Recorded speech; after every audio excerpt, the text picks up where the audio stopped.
റസൂലുള്ളാഹി തങ്ങൾ അലിയാര കൊച്ചു വീട്ടിൽ നിന്ന് ഫാത്തിമ ബീവിൻ്റെ കവളത്തിങ്ങനെ കൈവച്ച് പറയുന്നുണ്ട്, ഫാത്തിമ, നിനക്കിവിടെ പട്ടിണി കിടന്നേക്കാം, പ്രയാസങ്ങൾ വന്നേക്കാം, പക്ഷെ ആ നിൽക്കുന്ന മനുഷ്യനുണ്ടല്ലോ, ലോകത്തിൽ നിനക്ക് കിട്ടാവുന്നതിൽ ഏറ്റവും മികച്ചൊരു ഭർത്താവിൻ്റെ കൈകളിലാണ് ഞാൻ നിന്നെ ഏൽപ്പിക്കുന്നത്. ഞാൻ നിനക്ക് വാക്ക് തരുന്നു.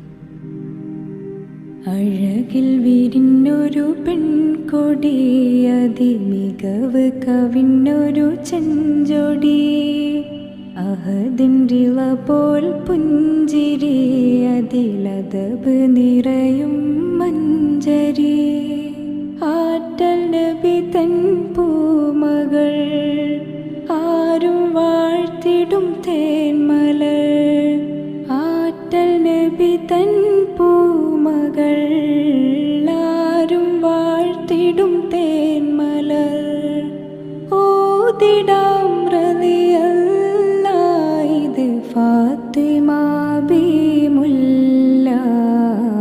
അഴകിൽ വിരിഞ്ഞൊരു പെൺകൊടി, അതിമികവ് കവിഞ്ഞൊരു ചെഞ്ചൊടി.